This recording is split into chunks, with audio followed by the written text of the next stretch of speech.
Niall Horan, welcome. He's here. Hello. Welcome to Kiss. It's good to be here. Now, let's talk about this new single before we go anywhere else, Yes. any further. Nice to meet you. Nice to meet you too. It's awesome. Thank you very much. It's great, man. It's really good. And I was listening to it, and then Slow Hands came on right after. And I was like, oh, damn, there's a real difference here. I guess there's definitely a difference, but I mean, it's 2 years at the same time. So I've definitely grown and realized what I can and can't do. Slow Hands, I was actually listening to an early version of Slow Hands the other day before it got there. It used to be quite heavy.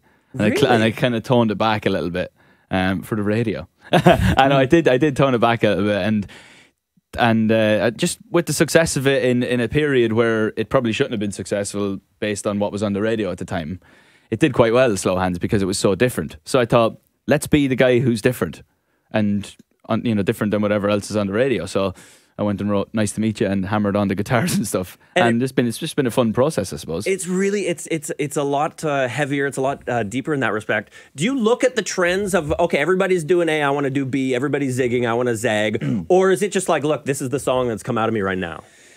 Well, I knew, as I said, based on Slow Hands, that I could push the boat out a little bit and just go for it and really show,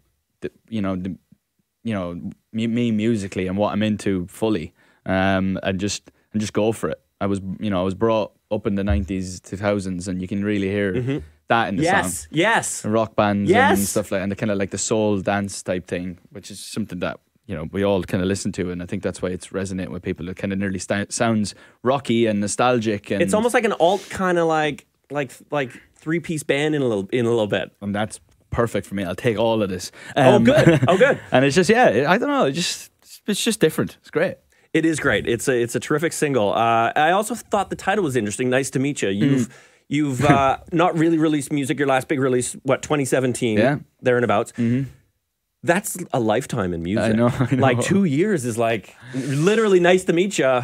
I know, but I know people are doing it so different to me, I suppose. There's some artists you don't even know what single they're on or what album they're on. Well, they just crank it out every other week just to get a hit. I mean, that's the way they like to do it, and it's working for them. I mean, it really is. But yeah, I like the touring. I like going away for 6 months and touring, and then spending another 6 months writing an album and doing it that way. It's just different, and some people are different. And when you put out this single, are you aware of the idea that you're actually going to have brand new fans who incredibly come after like the One Direction fame and your earlier solo work? Like, you literally, Nice to Meet You is legit because some people will be hearing you for the first time. Yeah, and that's the whole another reason. You always want your audience to grow. You don't want it to be in the same thing all the time. It's amazing that we got that solid fans, but you're just trying to open out.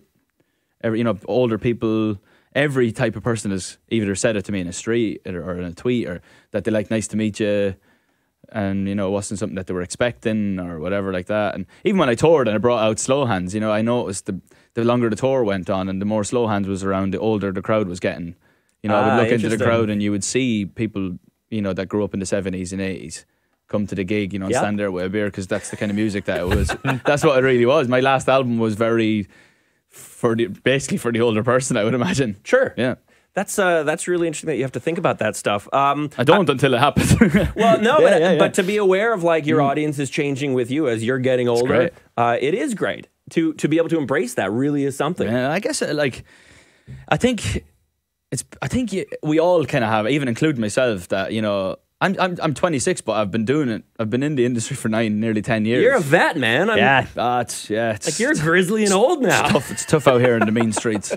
It is crazy that we're thinking like that. That the crowd is older, but people are growing up with me. The fans have been there since I was 16. And they're just that bit older too. I was the same age as a lot of those people. So what you're into when you're 17 and what you're into when you're 26 are two completely different things. So I'm glad that I've kept it somewhat relevant and really matured. Not only relevant, but actually like blazing a trail, like deciding what your sound is versus trying to hang on to the past, which I think is really awesome, man. It's great. I'd love to play a game with you. I like to do this. It's called First Gig, Worst Gig, Best Gig, Next Gig. Right. Okay, so Niall Horan, first gig. Wow. I was playing like pubs when I was a kid. Yeah. Like acoustic guitar in the pub when I was like 13, 14, just kind of singing pop hits of the time, and a few older like Bob Dylan songs and a few like Beatles tunes and stuff like that. And that was like, I don't even know what the first one was, but it was in a pub in my hometown, whatever that was. There's 26 pubs in a mile, so it could have been any of them. So you would perform, and then you'd see a fight, presumably. Yeah, generally there would be a fight just after it. No, I had to leave at a certain time because I was only 14. So I'd have to like do my gig at like 7 and be out by 8, you know, that kind of thing. That's amazing. Right, what's next? Worst gig. Worst gig ever did? Yeah. We always used to talk about this show we did, like it was our first show on our first ever tour with 1D in a place called Watford in the northwest of the city of London. And we basically, everything we did in rehearsals we didn't do on that night. It couldn't have gone any worse if we tried. Every single thing we did wrong, singing wrong lyrics, singing other people's parts. I couldn't even tell you, like missing changes, missing everything. It was just a disaster. Like so flop sweat, like you knew you're not doing just well. Standing on stage just going, do you know what's going on? No, well, either do I. Best gig of all time. Like one where you're like, this will never happen again. I've got to say, playing Croke Park, my home stadium in Dublin. It's the biggest stadium you can do. It's like 85,000 people. I remember playing that just because I'd been going to gigs there all my life, and you know, big like U2 and things like that, and going to football games there, and just, you know, being a sports fan. That's our national stadium, you know, kind of like what Sean did with Rodgers. Like that's the thing. So to play that was just absolutely incredible. I just never forget when playing Wembley Stadium as well. You know, you see the clips of Freddie Mercury and Queen playing Live Aid and stuff like that, and it's just historic. And then you're up there and you're like, what the hell? What am I doing here? Yeah. So yeah, I would say either of those were pretty special. Yeah.